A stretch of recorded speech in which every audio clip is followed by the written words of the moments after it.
to the Black Feminist Future hiring team. My name is Delancey. My pronouns are she, her, hers, and I am applying to be your Senior Director of Powerbuilding. I had the fortunate opportunity of meeting Black Feminist Future staff and members when you all hosted your Platonic Love Mixer here in Miami at Red Rooster. At that event, I was really able to see the shared passion and drive towards the liberation of Black women, femmes, and gender expansive folks. I saw folks come together and really talk about the social and political standings of our community and really think about tangible ways for us all to build power together. Although I attended that first event as just a member, just a person looking to be a member, I had the also fortunate experience of working with you all professionally. When I served as a speaker for your It's Up to Me We town hall that you had also at Red Rooster. Then I served as the Deputy Organizing Director for the Yes on 4 campaign, which was a citizen-led ballot initiative that sought to limit government interference with abortion and effectively end our current 6-week abortion ban. At that event, I was able to talk to the different members and really encourage them to give us a yes vote in the upcoming November election. Although currently reproductive justice is my jam, I actually started my organizing and activist involvement at the University of Florida after the murder of Trayvon Martin.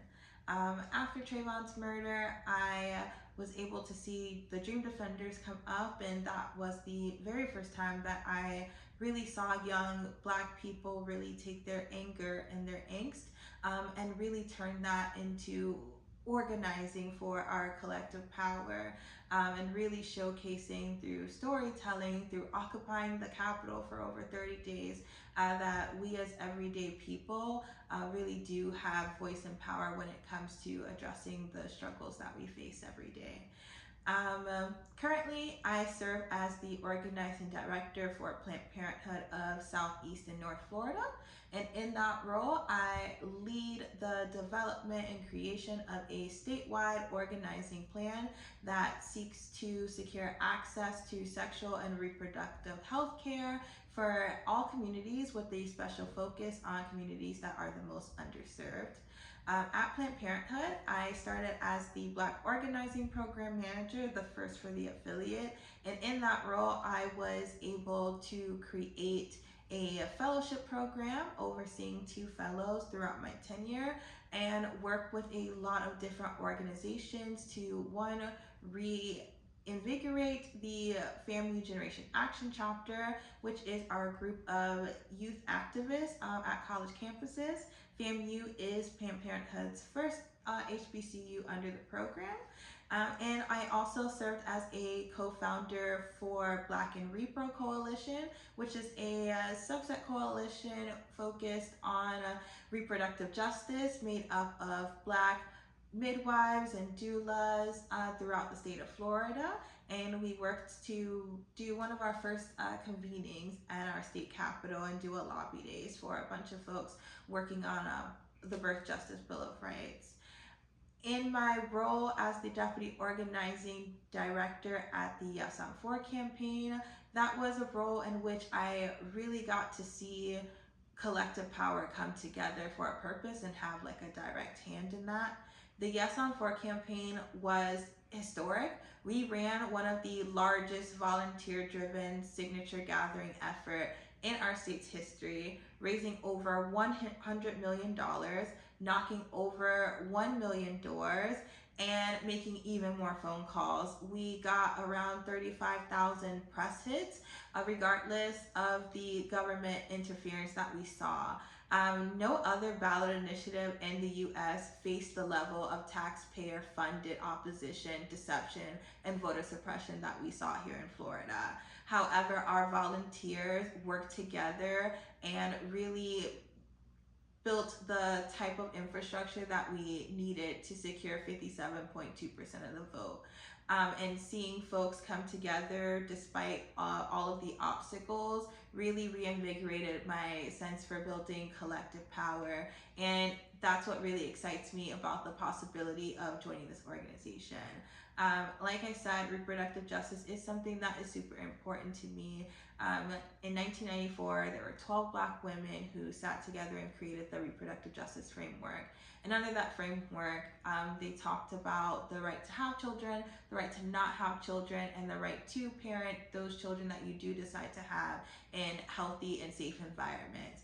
And reproductive justice is one of the issues that really crosses at all intersections, right? If you're thinking about starting a family, you have to think about what's my current economic status, what's my availability to get a job, do I live in a food desert, all of these different things. And it really speaks to the Black feminist praxis because Black women really understand the experience in living at the intersections of racism, sexism, and classism. And in living at those intersections and through all those struggles, understand that all of our oppressions are tied and our fight for liberation must be collective because it affects everyone.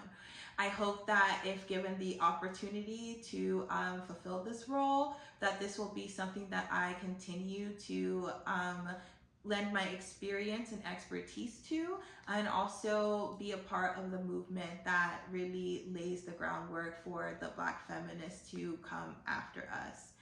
I would describe my management style similarly in the same ways. When I sit with my team of 4 organizers throughout the state, I really sit down with them and talk to them about what type of issues they face personally, what type of issues affect their constituents, their volunteers, and see how we can work with other folks who we may not know, may never have had the pleasure of really interacting with, but still find that shared goal, that shared interest to work together to create collective change that really helps and benefits all of us as a whole. Um, this is really my understanding, and all of these experiences have required a deep commitment to Black feminist principles and a comprehensive understanding of the intersectional issues that face Black women, girls, and gender expansive people. And all of these experiences really attest to my capability of overseeing the creation and management of BFF's membership programs, which include the development of the leadership pipeline, organizing schools, political education programs, convening, steering committees, all of the things within this role. I am super honored to have had the chance to apply and get to know your organization's mission a little bit better, and I hope to be able to get to know you all and work with you all closely as your Senior Director of Powerbuilding. I am available to start at your earliest convenience. However, I would like to give my current employer 2 weeks notice. So that's the only contingency upon accepting a job offer. I thank you all for taking the time to review my applicant materials and review this video, and I look forward to hearing from you.